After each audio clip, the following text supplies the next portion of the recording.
Well, what's going on, folks? This is Luke Givens. Alondra Arias. Laura Fanatico. And Megan Pugh. Megan's here. She's joining us. Hello. And you were listening to $40 in Paris. We're really excited because Megan is actually here today. So she skipped out on this last time. That's not true. No, whatever. So I wanted to talk a little bit today about racism and racist incidents on college campus. Exciting stuff, right? Yes, of course. So we actually we read a few different articles this week. You'd be surprised. There's been a lot of racist incidents in college campuses like the past 2 to 3 weeks. There was an incident in Wake Forest where a young lady referred to her RA as the N-word. Shocking. There's the University of Alabama where we had a young lady from New Jersey. Wild. Who she posted not one but 2 Instagram videos using the N-word, and on MLK Day, like of all days. Like, you figure if there was any day where we would refrain from using the N-word, it would be Martin Luther King Day. I mean, go big or go home. Well, okay, I guess. Well, funny enough, she actually did go home because she was expelled. And then there was also University of Pittsburgh, crazy story where there's a group of students who had a kind of a secret group. These students were affiliated with an actual official on-campus club, but then also had a loose affiliation or an affiliation with a loosely affiliated news outlet. Come to find out, they were sharing racist memes, and these were posted on Twitter. So there was that happened. And then my alma mater, just this weekend, at State. Found out went to App. Yeah, Alondra's known me since October. I've talked about App in I don't know how many meetings, and she still, she just put it together. But there was a tennis player who said kind of a real jacked up thing. Yeah, very insensitive. Yeah, it was they had a match against North Carolina A&T this weekend, and he told his opponent, "At least I know my dad." Like, really? Really playing up that stereotype? Yeah. So that was actually, I really want to talk about that specifically because it hits close to home. But it was also really interesting to watch the way the university responded to that. So the incident itself happened on Sunday. The AD or athletic director was notified on Sunday evening. This kid was suspended on Monday. Yeah. So it was like the quickest I think I've ever seen a situation like this handled. The other interesting thing, I don't know if y'all know this, coach ended up getting suspended. Oh, really? Yeah. Wow. So the reason that the coach was suspended is because apparently after the player made this comment, the player that he made the comment to said something to the coach, and the coach's response was, well, we have a black player on our team. We have a black guy on the team. I think it's specifically Common, I have black friends defend. Got you. And hey, I don't know. I don't know the coach. I don't know. Like, it's one of those things where I think he probably had like an internal monologue in his head of how he wanted to respond, which was, hey, we're an inclusive group. We're all friends here. Maybe it was a slip, but what came out was we got a black guy on the team. Yeah. But the coach he was suspended for 4 games. Wow. Yeah. What I also think is really, really interesting is so now the chancellor has put out a statement, and in that statement, they've talked about they're continuing to conduct an investigation, not just of tennis, but the entire academic or athletic program. So they're looking at, I think they said, diversity and inclusion practices in the athletic departments. I don't know if I know what that means. But they're bringing in like a third party organization. What's up? They're going all out. Yeah, I mean, they're bringing in a third party to conduct this investigation. So anyway, I just think it's fascinating, kind of like the speed at which they've done this. Oh, yeah. Yeah. Swift and strong. But I think that's something common, it seems, to most institutions that have occurrences like this. They take very swift action because I think one thing that, in my opinion, many universities kind of try to get ahead of is what is the public response. So, and saying, okay, we saw that you did this thing on social media. let's snatch you out of class right now, send you home. I think they try to get ahead of kind of that negative backlash of, well, you haven't done anything, you're taking too long, you don't care about these students. For better or for worse, those decisions are made, I think, to kind of curb that reaction a little bit.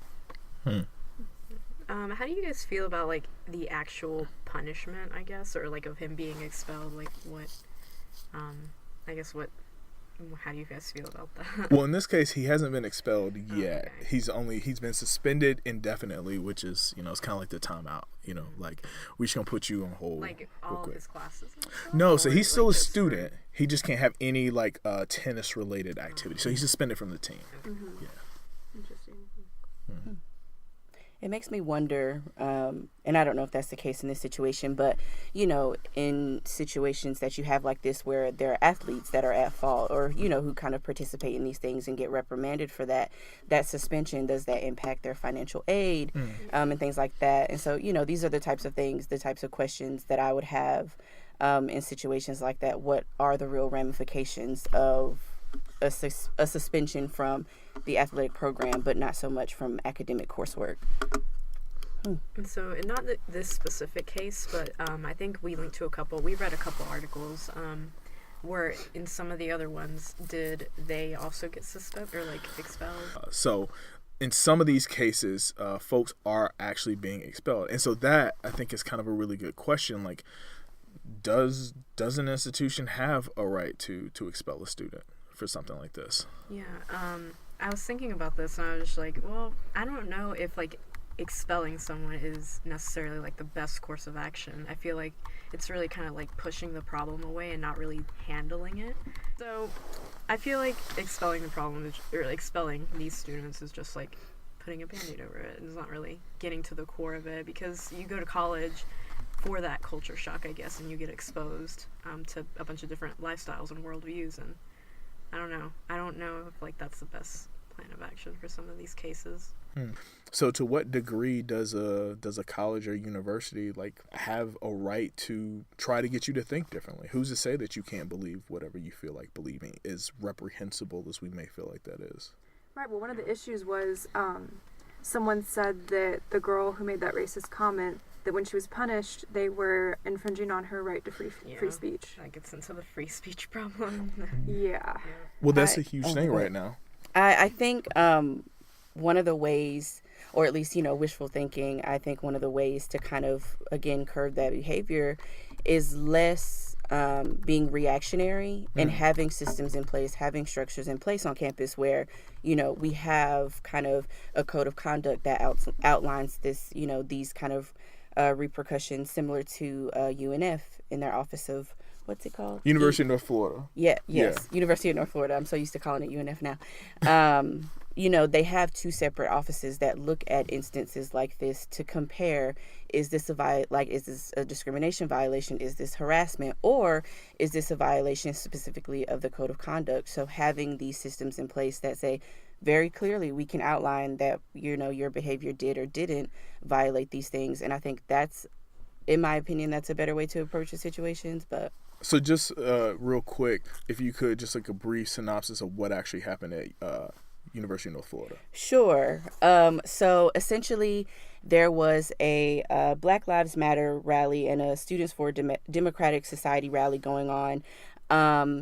And then there was a video posted of some other students on campus acting like apes and making monkey sounds. And someone posted the video and said, this is what was actually happening at the BLM rally. And so there was a lot of fallout there about that. And the university, much different than some of these other institutions, made the decision to not expel these students based off of various policies and like I mentioned before, their Office of Equal Opportunity and Diversity, as well as their Office of Student Conduct. So they decided, it wasn't in the best interest of the student, of any of the students involved, to expel them, also because they hadn't violated their policies that they had in place. So that one's actually like a really interesting story. One of the reasons why I say it's kind of interesting is because you actually look at the report that was generated. So their director of Equal Opportunity and Diversity puts out this report and essentially says, like, look, all right, we're looking into this. This is how we conducted our investigation. So they outlined their methodology. And they said, yes, our office, we were conducting an investigation because we wanted to see if this person violated a non-discrimination policy that we have, or violated any type of federal or state laws. But while we're doing this, student conduct is over here, and they're looking at whether or not someone violated the student code of conduct. So yeah, we may be talking to the same people, but it's a whole different process. And whatever they figure out is what they figure out. But us, we're focusing on this one thing. And so, to your point, they conducted a lot of interviews. They talked to the person who posted the video. They talked to the people who were involved in the video, different student groups who were going to be who were impacted by what happened, and they made their determination. Part of what went into their determination was whether or not this was something that was pervasive, it was severe, or was persistent.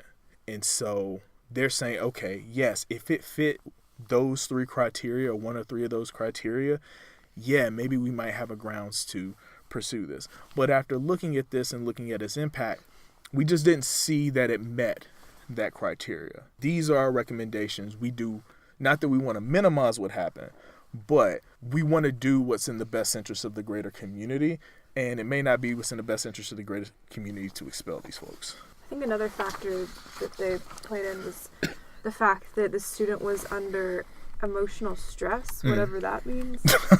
I'm not exactly sure.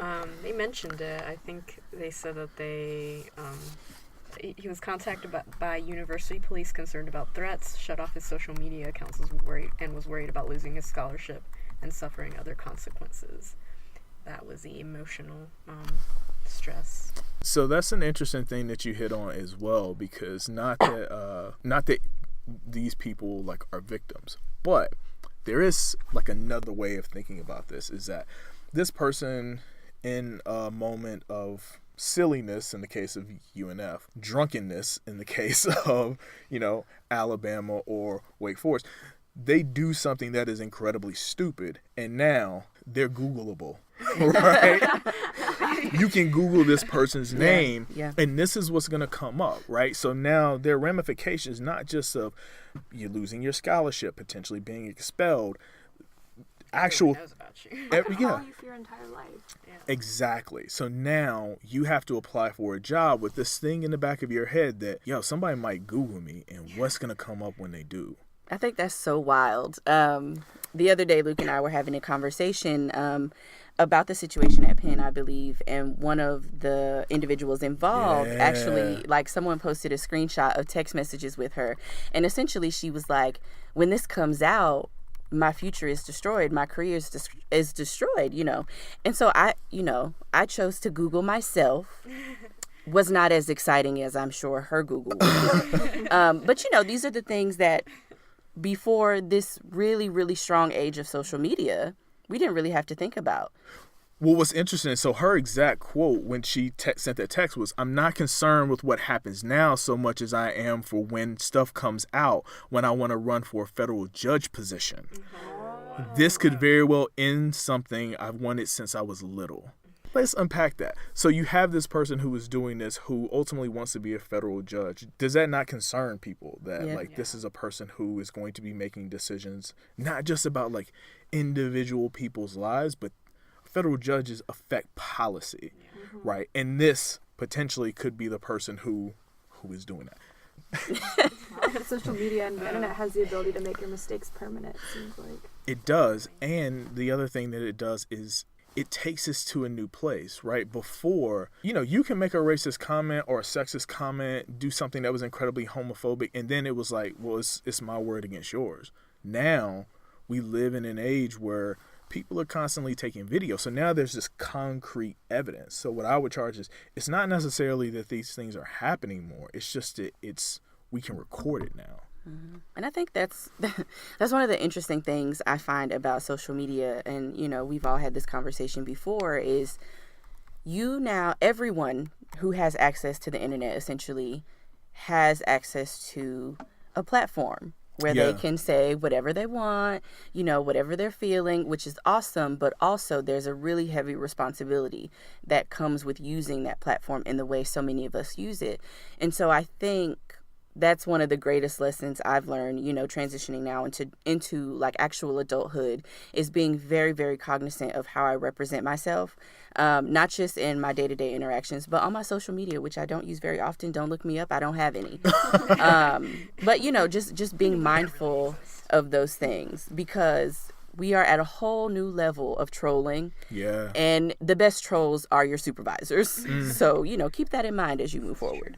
Well, I mean, it's also, again, it's kind of an interesting thing, and I think it brings up, like, this ethical question, right? There's those people who feel like, nah, I'm an individual. Like, I happen to go to school, but I'm an individual. Like, who are you to say what I have a right to put on my social media or not? Right. Right. Now, we've talked about kind of the consequences and the repercussions. I would encourage people to think about that. But there are those people who go, nah, this is a free speech issue. So if I want to put something up on my social media, who are you to say I can't do that? The other question is, who are you to suspend me or expel me for that? I think that also gets into the discussion of, are we as an institution, or our institutional organizations in general, are we moral? Are we moral entities, or are we objective? I wanted to talk about that. Go ahead, bro. Sorry, I got excited. But one of the first things that popped into my head when I read those articles is, maybe this is kind of cynical, but I was wondering if the institutions jumped on the incidences so quickly because they truly believe that Black Lives Matter, or because they were trying to protect themselves from liability. Like, were they covering their own backs, or were they truly protecting their students? Laura hitting us with the deep sentiments. I think, honestly, at that level, it has to be a little of both. I don't think that you can do one without the other. I don't think that you can make those types of decisions as a leader of an institution, as someone who is really the face of that institution, for better, for worse, whether they like it or not. They are the ones that have to answer to the community. And so I think it is very strategic to be very strategically minded when you make statements like that, because regardless of what side of the coin, you fall on, you're going to have backlash either way. But I don't think that you can go into a situation as heated and, kind of as tumultuous as this and, some of these other things that we talked about without thinking about the institution, but also really having a genuine concern for your student body. So maybe it's a little bit of both. Because as much as I believe that they're truly compassionate administration at universities, I do also believe that universities are becoming businesses with the goal of making money. I mean, ultimately, I'm sorry, but ultimately, I feel like the institutions are the people that run it themselves, as well as our government, as well as any institution out there. And my thinking is, there's a both and. I think, yes, as institutions of higher ed, there's an idea of wanting to be, like, moral and being able to make moral decisions, but everyone's morals is different. That's not a universal. Right. But I also think the thing that trumps that is the responsibility that they have. And to Laura's point, it is a business. And universities typically tend to be risk averse. Right? You don't want to be sued because being sued costs money. And when you have to spend money on lawsuits, who do you think is paying for that? That's a rhetorical question. But the other piece to that is also not just financially write off, you've infringed on someone's free speech and you're being sued and you got to settle that in court, right? Or there's a judgment against you. There's also the issue with your reputation as an institution, right? Do you want to be known as the place that is impeding on free speech? How is that going to impact you when you're applying for federal grants or private grants, right? How does it affect that? How does it affect your enrollment? Students have to think about this, or should be thinking about this. It affects donors, right? Those individual folks who want to give money to an institution, they don't want to see either this is a crazy racist homophobic place, right, or that you're impeding free speech. And donors are important because where do you think this money from scholarships is coming from? If we want to be able to give out more scholarships to help underprivileged students or underserved students, where do you think that money's coming from? And that's going to have an impact on whether donors want to provide that money. So there definitely is a business case for why institutions are responding the way they are. I thought you were going to continue. Thought you were going to keep going. I'm really glad you brought that up. I think one thing that I always think about, and I think I might be a little paranoid, so maybe don't take my advice, but, the court of public opinion, in a lot of ways, I do feel like that is just as weighty as, like you said, the donor. Well, that is public opinion. You know, I think in a very different way, organizational leadership is having to think really, really long range about the decisions that they make, because these are decisions that don't just impact your current students. This impacts your, like you said, your enrollment for the next, 5, 10, however many years. And when it comes down to it, the question that we have to ask ourselves in an objective way is it worth it? Are the decisions that we make worth the repercussions or consequences, good or bad, that are coming? Because they are indeed coming.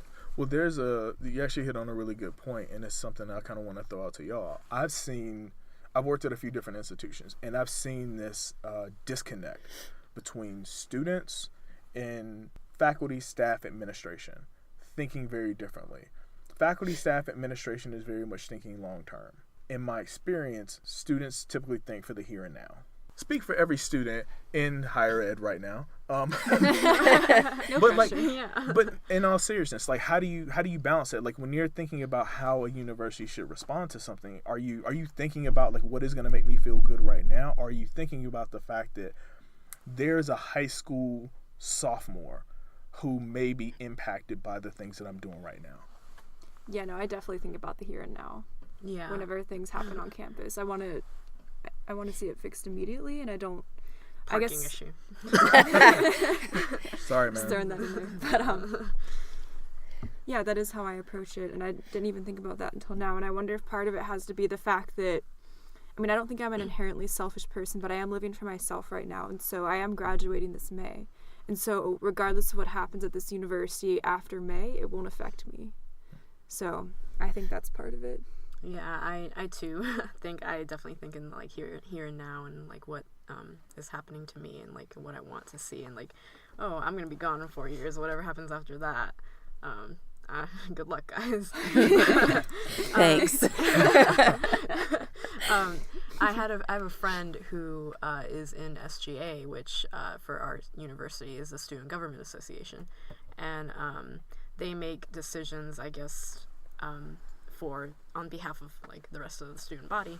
And so we were having a discussion about the new apartments, I think, that we're building on campus, and she was talking about how we may have to like raise the price of like housing and stuff like that, because like the people who were in position like before us that graduated already and left the university, they had put in place like something that it affected us and not them, because they Gotcha. were gone. And so like people who make those decisions, or like in the Student Government Association or whatever, clubs like that, they're definitely thinking about here and now and not long term.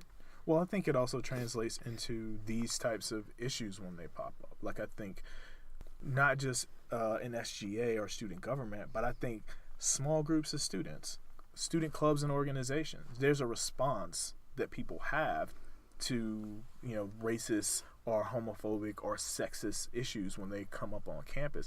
And I don't know if every time those things happen, when we are making recommendations, when we come together for an ask, I don't know to what degree we're thinking about what's going to make me feel good versus like what is actually going to be impactful and what is actually going to initiate some type of change. One of the things I always encourage people to do is think about whatever you're asking for, what is going to be the impact of it in 3 years, in 5 years, right? What is that actually going to change? Right, I think that's a good question. Thanks. And it's not like we don't want to see. You're welcome. It's not like we don't want to see long-term institutional change. I just think it's easier to forget about issues when they don't relate as directly to you. At least that's a trap I fall into. I mean, I think that's something that we all fall into. Students, professionals, general people in the world alike. I think our immediate reaction is what's going to benefit me. And then even if we say those things with genuine intention, what's going to benefit me, ... so I can benefit other people. We like to throw that at the end. Yeah. But I think, when we're making these decisions, we have to be intentional about having that long range view. because it doesn't help anyone. It doesn't really even serve you to say, well, this makes me feel good right now. When you ask yourself, well, what is the impact? What does it help? If you don't have an answer for that, you should probably be reevaluating the things that you're asking for. In this case, we're talking about, like, well, should institutions expel someone for something that's racist? Sometimes, yeah, I think it makes complete sense. I mean, based on the circumstances. And other times, when you look at institutions who've done that, they expel someone, and a year later, 2 years later, someone else does it. So, great example, blackface. Almost every year, it's typically around Halloween, someone at some institution wears blackface. And people get suspended, they get expelled, and guess what? The very next year, you're going to see a group of students in blackface. So that here and now response, which is suspend those people, expel those people, it doesn't actually address the problem, because guess what? It's still going to happen. And I think that's so interesting. Luke and I had a conversation about this the other day. I think really and truly you're setting a very, very dangerous precedent. If that is your first response and your only response to situations like this, then the expectation is every time it happens, that student's expelled. Well, that's not always going to be the case, because some of those students have very powerful parents and very powerful networks who, like Luke mentioned earlier, are donors to your institution, to your organization, have a financial investment in what you're doing. It's not realistic to assume or to believe at all that these institutions that are currently expelling students for these racist actions are going to continue to do this a year and 2 years down the line. Well, the other thing to think about with that, and follow me on this, the pendulum swings both ways, right? Yeah. So, yes, here and now, we may say that students are doing something that's incredibly racist or homophobic or sexist, right? And you mentioned they may come from privilege, so they can actually go to court and they can fight that, right? What happens when that pendulum swings the other way, and it's a student from a marginalized background that does something that is questionable? You've now created this broad law policy that's now going to negatively impact them, and these are folks that don't necessarily have the financial means to just take that to court. So that pendulum swings both ways. I mean, we got to remember that this rationale that we can use for expelling people or punishing people, and folks actually stepping in and going, no, this is a free speech issue. This was the same thing that protected Dr. King and SNCC and those types of groups when they were protesting in the early 60s. It's the same rules that protected students when they were organizing on college campuses out in California. And those protests and the things that they were doing led to the creation of multicultural centers and intercultural centers and black student unions and black student associations. So that free speech issue back then was used to protect those folks. You got to think about how that plays out right now, and then the ramifications for the future. I agree. I think, it's kind of human nature to have tunnel vision about these things. But as you transition into a role where you have to have these kinds of conversations, you have to weigh your own opinions against the truth of what the matter is. What's the context of the situation, but also what's the historical context? I think we see and we know in higher ed, everything is cyclical. Yeah. Everything that we're seeing now, we've seen before. All of the protesting we're seeing now, we've seen before. So we know how these things turn out. Again, I think the question just comes down to, is it worth it to you? Well, let me also ask a question. I mean, how do you get people to think? I don't want to say necessarily long term. I don't want to, I also don't want to say unselfishly, because I don't want to assume that people are selfish, right? But how do you get people to move beyond their initial emotional response when addressing things like this? Oh, so like myself, for example, like after I perceive like what the situation is, like how to move me past my emotional response? Yeah, a racist incident occurs on a campus. There's this response that I think people have initially that's very emotionally driven. They want catharsis. They want punishment. And how do you get people to move past that initial emotional response? Oh, well, we just talked about this last week with cancel culture. I think it's important to not immediately write someone off as a person because it depends on the incident, but because they had terrible judgment. I think in these situations, it is important to listen to the other person's side as long as it's explained in a respectful way. I think that you have to like make it kind of personal. You kind of have to see this, like maybe get to know the person or something, know something more about them. That way you can't just see it as like, oh, that person did that. I would never do anything like that. I don't know. I just feel like you gotta make it personal. Well, I got a question. I got a response to that, right?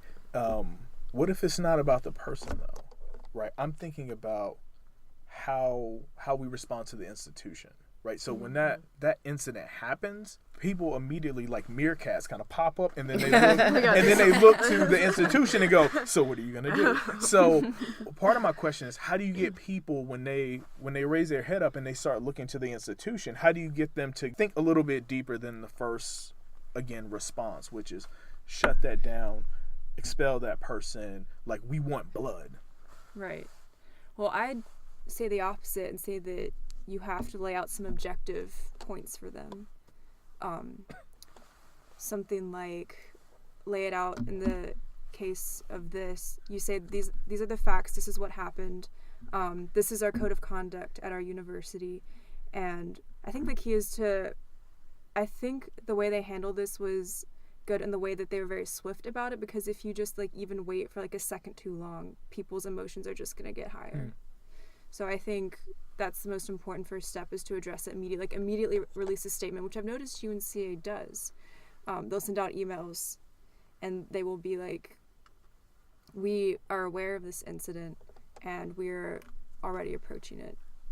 I wonder if like maybe on the opposite end of that, like, is it okay for it to happen like so quickly? Like maybe do some people need like time for things to like cool down and reflect on it and think about the situation? Like, I mean, I don't have an answer to that. Like, it's just, I don't know. It's a good point, because there's people who would say, like, well, when we rush to throw out a statement and we don't have facts, there's no due process. Right? I think both of you make good points. I think, it's important to have, as good as and as bad as it sounds, it's important to have a lot of moving parts when you approach things like this. As an institution, I think it is important to make a statement, however, general it may be, to make a statement that says, we acknowledge that this thing happened, but at the same time, I think if you do that too quickly, you create a problem where there perhaps wasn't one. You know what I'm saying? There are instances and there are occurrences that happen on various campuses that students never even know about. Yep, that's true. But their administration, their leadership, they know, and they're gauging to kind of see how students respond. If students respond, who's really aware of what's going on, and if no one is, then who's to say it's the right thing to put out a statement that says, "Hey, this thing happened. We responded." Because then that opens a door for, the opinions of the masses to say, well, maybe you did it right or maybe you didn't. Shout out to students. Y'all got the easy job. Well, it can be, right? It can be an easy job, right? It's the same with faculty and staff, right? True, we can always kind of Monday morning quarterback that, right? Or backseat drive. Have you heard that one before? Okay. That makes sense. We can always backseat drive, right? But we're not we're not making those decisions, and we're also, a lot of times, we don't have to necessarily live with the impact of those decisions. Yeah. Sometimes we do, which is why we can say, no, this is the decision that needs to be made because this is the impact it's going to have. But sometimes, like, we don't have to, right? Very true. And it's much easier to make a decision when you don't have to live with the consequences and repercussions of it. Absolutely. I'm 100% the instigator, so I know all too well about not having to make the decisions, but, fanning the flames. What advice would you give people? So I would say lead with grace. I'm a big proponent of leave with the swift hand of justice as well. But I think before you get to the point where, you're bringing your hand down heavy, you have to really be aware of the person and the context of the situation and what is the best decision for everyone, not just for you. Yeah, I agree with that. I'm still on the side that where you should sit down, reflect on things, and because if something like that happens here, I mean, being where we are, people are going to jump right on it. So calm down for a second. I was having a conversation about this with some friends of mine, and one of the things I was telling them was like I have like a personal like reaction when this type of thing happens, and then I have to put on like my educator cap, right? Oh, yeah. And I have to think about like, okay, how do I feel personally versus what my role is as an educator? How do I respond as somebody who has said like, nah, I'm in a college environment, right? And I may not agree with it, but how do I engage with that? And how do I defend something that I find is like morally reprehensible? Like, to what degree do I have a responsibility to actually defend that? That's, I think, when you can tell how open-minded you are, right? We can say we're open-minded all day long, but how many of us are willing to actually defend something that we think is reprehensible or that we don't agree with? That's when you can tell how open-minded you are. So before we get out of here, just a few things we want to let folks know about. It's Black History Month, y'all. Hey. Yeah, or as I say, January finally ended. yes. So every month is Black History Month. I would encourage folks, if you do nothing else to celebrate and acknowledge Black History Month, Google Carter G. Woodson. Like, He's the Google illustration today. Yes. I'm gonna write it down right now. Yes. Got you. Google Carter G. Woodson if you don't do anything else during Black History Month. But I think it's, like I said, if you don't do anything else, do that. Just some events we want to make y'all aware of. Black Lives Matter Week is happening. It's going to be February 12th to 16th. BSA is going to be putting that on with some assistance from SGA. Also, February 28th, Nicole Hannah-Jones is going to be in Asheville. She's going to be giving a talk called Ending Racial Inequity in Our Schools, What Actually Works. She's actually coming for a benefit for Asheville City Schools Foundation. She's dope. If you've not heard of her yet, Google her after you Google Carter G. Woodson. She's been on Adam Ruins Everything, which is one of my favorite shows. She's also been on Vice's Desus and Mero, which... I love Desus and Mero. I think they're incredibly funny. But her research, she's an investigative journalist, and her research focuses on civil rights and racial segregation, specifically as it relates to housing and schools. That's going to be at Lipinski Auditorium. Yes, tickets are $25, but again, it is going to be going to benefit Asheville City Schools Foundation. So I would encourage folks, if you really want to open your mind up, definitely check that out. Any other announcements we need to make people aware of? Absolutely. If you have not heard, Black Panther is being released on the 16th of this month. So absorb some Black excellence, live your best life. Also, the soundtrack produced and created by Kendrick Lamar will release next Friday. Kenny, I love him. There we go. Come from So, Kenny. so make sure that you are in place, okay? Get in formation, as the Queen Bee has said, and be in alignment. All right, so that's it for this week. We're going to be coming back to you in maybe another week or two. We're going to have some special guests on that episode. Oh, Alondra, how can the people find us? Well, I'm glad you asked that, Luke. Instagram, Multicultural UNCA. Twitter, Diversity UNCA. Find us on Facebook, Multicultural Affairs at UNCA. Cool. This is Luke. Alondra. Laura. Megan. Telling y'all, keep them squares out your circle, man. Woo.